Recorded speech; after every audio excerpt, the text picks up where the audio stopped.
A young woman got into the habit of using a local gas station payphone at around midnight every night to call her boyfriend for about an hour at a time. As you might expect, this didn't end well, and the mystery has gone on to haunt her family for 20 years.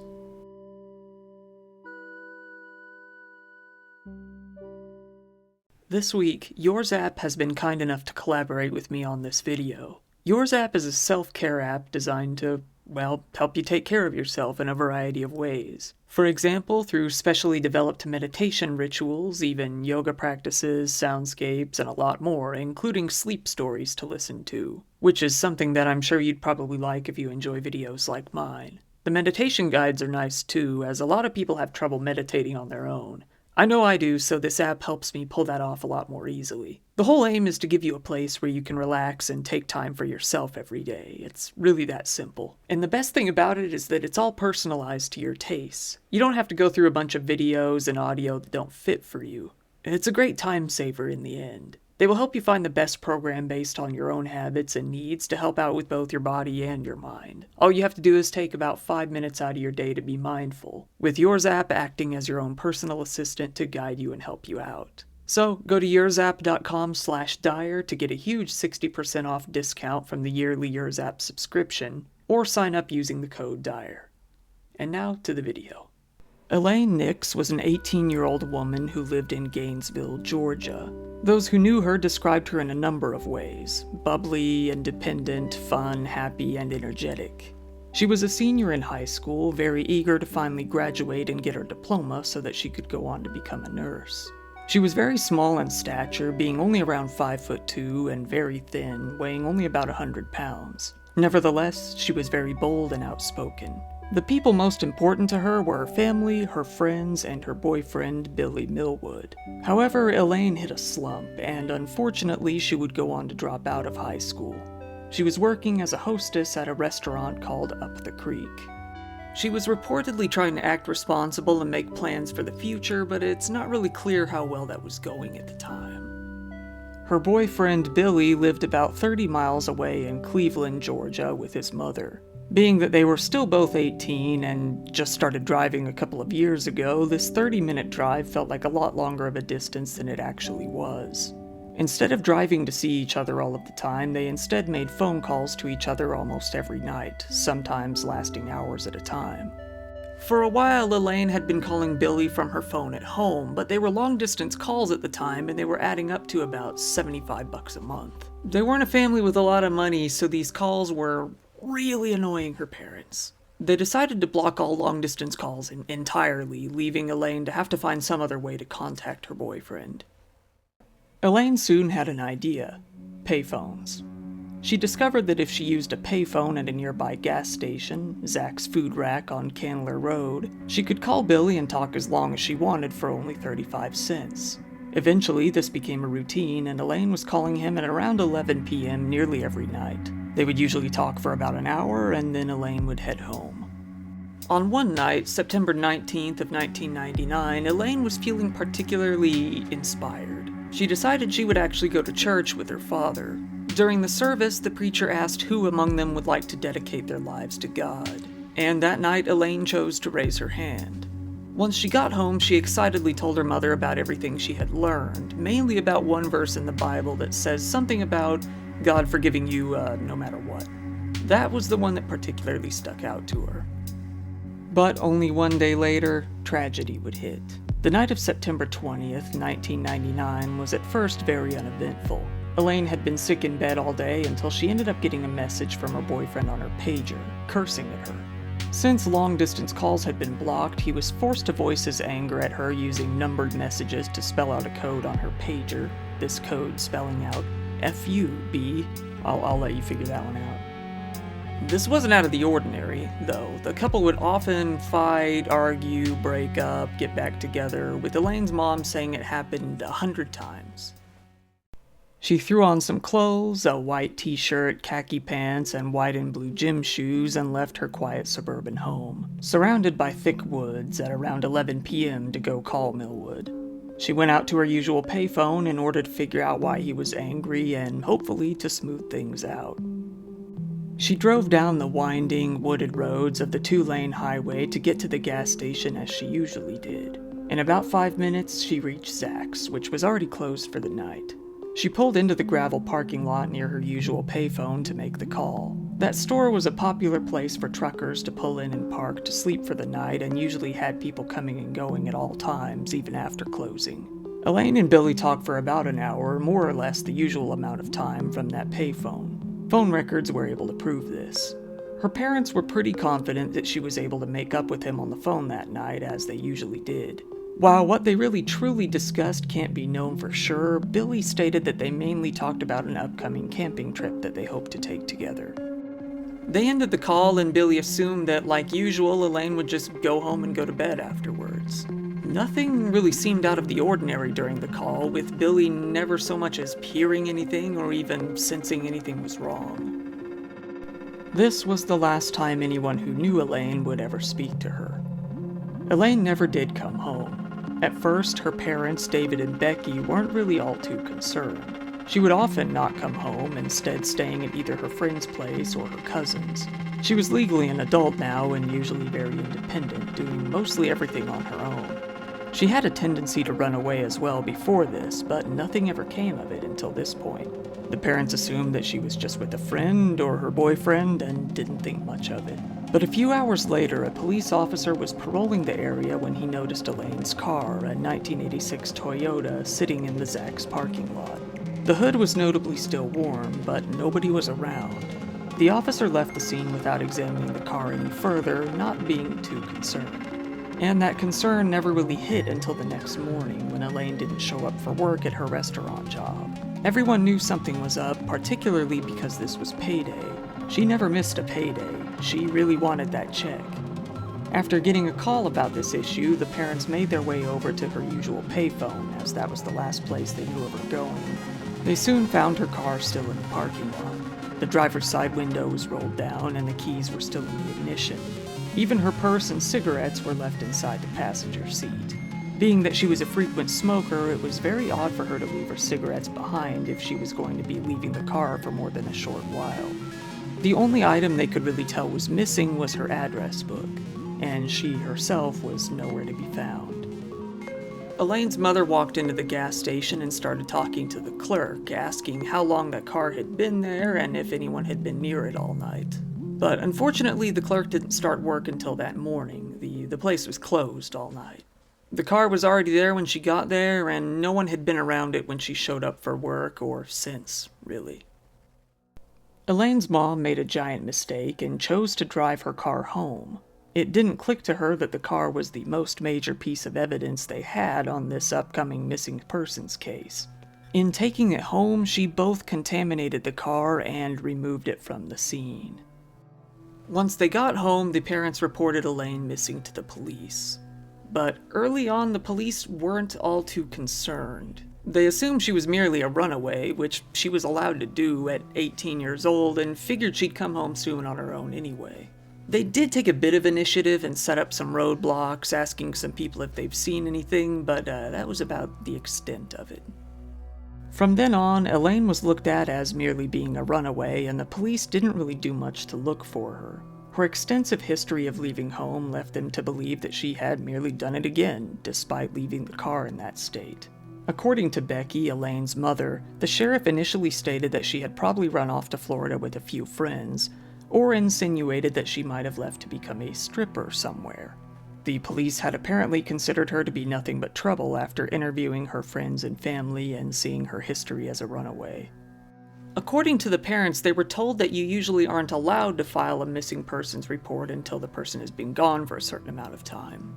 But the officer claimed to do them a solid and file a report anyway, even giving them a case number to work with. But years down the road, news organizations tried to find that report, and they were unable to prove that one ever existed. So we don't really know if one was ever even filed.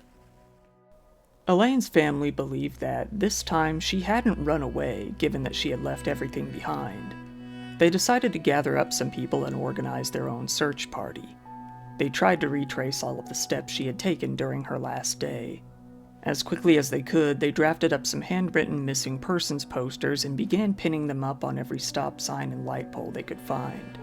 But according to the father, David, their signs were always being torn down shortly after they were put up.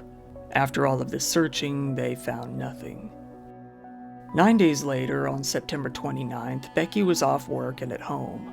The family had a few cousins and a local preacher visiting them when the doorbell rang. It was a police detective from Hall County. They let him in and went into the living room. The family sat down, filled with both dread and excitement, not really too sure what the cop was about to tell them. It ended up being the very last thing they ever wanted to hear. "Well, we found your daughter, but she's dead." About 17 miles away from the payphone, a man cutting grass around the buffered industrial park on Verona Avenue, who was an employee of one of these local industries, smelled an odor that he described as putrid. After searching around for the source of the scent, he found Elaine's naked body in the fetal position out in some brush. The place where she was found, the industrial park, was located just off the highway and surrounded by heavily forested areas, having almost no other streets nearby. It was a very concealed location, both dark and quiet, the exact kind of place a murder would likely take place. She was actually found a little ways past the Hall County borderline and into Gwinnett County, bringing that police department into the investigation as well. Due to the extremely high heat during that week, the body was already in a very advanced state of decomposition. Because of this, Elaine had to be identified by her dental records and by traces of a frog tattoo on her ankle and a butterfly tattoo on her lower back that were slightly visible. The cause of death was unable to be determined. But as they couldn't find any signs of injury on what they could still see, the examiners theorized that she may have died due to strangulation or suffocation. Despite no longer having any clothes, her jewelry was left on her body. This jewelry was inexpensive, not something that would likely be stolen anyway, but it's notably odd that it was left on given that her clothes were taken. She had a black beaded necklace around her neck and a promise ring from her boyfriend still on her finger. The clothing was nowhere to be found. Due to the state of her body, a closed casket funeral was held for Elaine soon after. She was buried at Memorial Park in Gainesville. When investigating, the police were able to find out that Elaine's phone call ended right around midnight, as it usually did. But after that, nobody has any idea what happened. There was very little evidence to be found, and the case quickly went cold, with police having absolutely no idea. David, her father, fears that Elaine might have seen something that night that she shouldn't have seen while at the gas station. He believes that she may have witnessed a big drug deal and was afterwards taken and silenced. Despite having very little to go on, the police continued to work on the case. They held out hope that if they kept at it, they'd be able to find some sort of break sooner or later. Elaine's best friend in high school, a woman named Jennifer Boyd, believes that her killer was most likely a local. She feels that the person who killed her likely knew her personally. She worried that the criminal might still be around, walking among them, completely unbeknownst to all of them. Elaine's parents haven't given up on finding the killer either. They still appear in interviews to this day. They've even discussed having the police exhume the body in hopes that new developments in technology may lead to some new clues. They continued to live in the same house for about 5 more years after Elaine died.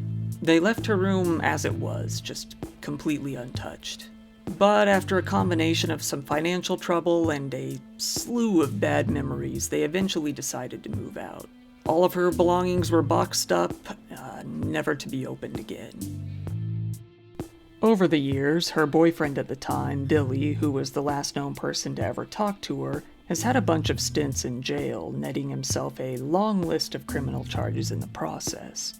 Over the last 20 years, he's had all sorts of charges, such as battery, DV, possession of meth with the intent to distribute, and more. He still calls Becky whenever he gets out of prison and often asks for photos of Elaine.